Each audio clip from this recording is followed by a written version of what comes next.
Mesdames et messieurs, chers amis du Rwanda, chers compatriotes,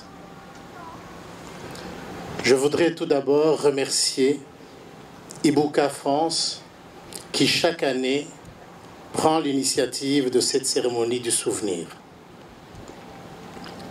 Je voudrais également vous remercier, vous les amis du Rwanda, vous, Monsieur le maire, pour votre fidélité, votre dévouement et votre engagement.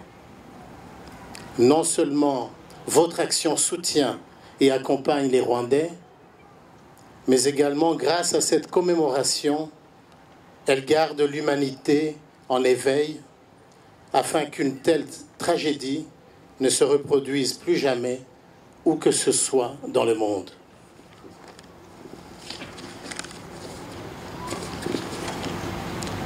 Le hasard des dates a fait que cette année, le 7 avril, tombe un week-end de Pâques. Pour les chrétiens, nous sommes à la veille du jour de Pâques. Pourtant, vous êtes là. Vous avez pu dégager un moment pour venir partager l'émotion du recueillement, le souvenir de nos frères, enfants, parents, emportés par la folie des hommes. Votre présence ici, certains venant même de très loin, témoigne d'une grande solidarité et est un véritable réconfort et un soutien mutuel. Nous sommes réunis en ce lieu symbolique pour commémorer le génocide perpétré contre les Tutsis en 1994. Sur ce monument que vous voyez, le mot « paix » est écrit en 49 langues. La paix, ce bien le plus précieux que nous avons en commun. Il n'est pas un peuple sur terre qui ne reconnaisse sa valeur. Il n'est pas un homme qui n'aspire à la conserver. Il y a 18 ans, en 100 jours, plus d'1 million d'innocents ont été massacrés pour la seule raison qu'ils étaient Tutsis. Personne n'avait été épargné. Femmes enceintes, nouveau-nés, enfants, jeunes, personnes âgées. Toutes les victimes désignées étaient traquées. En frappant les plus vulnérables, les génocidaires visaient l'anéantissement définitif des Tutsis. Aujourd'hui, nous honorons la mémoire des disparus, mais aussi le courage des survivants. Pour vivre, les rescapés ont dû surmonter une immense peine et un traumatisme sans équivalent.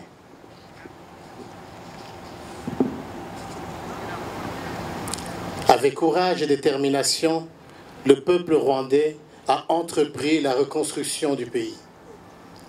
Il n'a jamais baissé les bras. Il a su se réconcilier avec lui-même en luttant contre l'impunité et en restaurant la justice. Il a su retrouver son unité en développant la compassion et l'entraide. Il a su fortifier sa cohésion avec la promotion de ses valeurs traditionnelles et de sa culture de paix. Aujourd'hui, le Rwanda moderne puise dans son patrimoine les valeurs qui font l'identité de tous les Rwandais. Le respect, la dignité, l'égalité des hommes et des femmes, la justice, la solidarité. Il rejette toute manifestation d'égoïsme, d'exclusion ou de discrimination. De cette tragédie du génocide, les Rwandais sont sortis plus forts et plus unis, fiers de leur pays et déterminés à le reconstruire ensemble. Chaque année, les commémorations ont un thème Et le thème de cette année est en Kinyarwanda, Twigire ku mateka twubake ejo hazaza. En français, ça veut dire en tirant des leçons du passé, construisons l'avenir. Les jeunes de moins de 18 ans que je vois ici sont la génération post-génocide. Une génération qui fait notre fierté et qui porte notre espoir.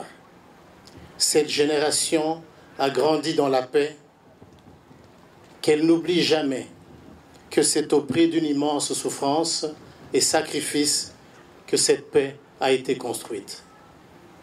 Elle se doit de la protéger et de la préserver en luttant sans cesse contre la discrimination et la misère.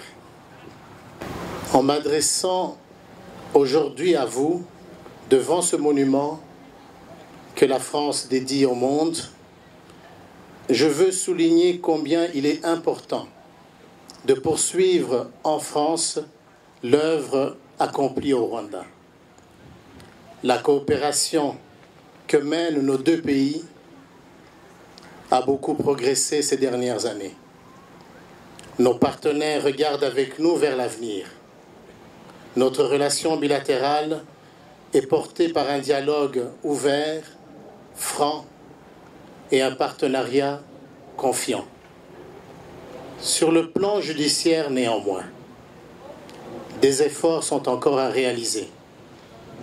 Les personnes accusées de génocide et de crimes contre l'humanité vivent malheureusement encore aujourd'hui en toute sérénité en France. Toutefois, nous saluons la création du pôle génocide et crimes contre l'humanité qui, nous l'espérons, permettra enfin, à l'instar d'autres pays, d'extrader des génocidaires présumés vers le Rwanda, le cas échéant, de les traduire devant les juridictions françaises et de les juger. Chers amis du Rwanda, chers compatriotes, près de ce mur de la paix, nous devons aussi rendre hommage à tous les autres peuples qui ont souffert de crimes contre l'humanité et de génocide. Le peuple juif et le peuple arménien. De telles atrocités ne doivent pas se reproduire. Je voudrais terminer en vous citant un proverbe sénégalais qui souligne la valeur de la mémoire pour les générations futures. Quand la mémoire va ramasser du bois mort, elle rapporte le fagot qui lui plaît. Fin de citation. Seule la justice et la mémoire peuvent nous préserver à l'avenir de toute forme de négationnisme et d'un autre génocide. Je vous remercie. Merci beaucoup, Monsieur l'Ambassadeur. On comprend bien le sens et le devoir de la mémoire. À cela, moi, j'ai rajouté un proverbe rwandais, un dicton rwandais qui dit « Kwibagirwa ni ukuzima ». Oublier, c'est s'éteindre, c'est disparaître. L'artiste Suzanne Nyanyamibwa, elle est allée plus loin. Elle a dit « Kutibuka ». C'est disparaître, c'est s'éteindre. On peut dire Kwibagirwa, mais entre Kwibagirwa et Kutibuka, il y a une différence. Kwibagirwa, pour nos amis qui ne parlent pas français, qui ne parlent pas le Kinyarwanda, excusez-moi, c'est oublier. Kwibuka, c'est se souvenir. Kutibuka, c'est ne pas se souvenir. Alors, je vous exhorte à ne pas oublier, mais surtout à vous souvenir que ça a été, que ça s'est passé.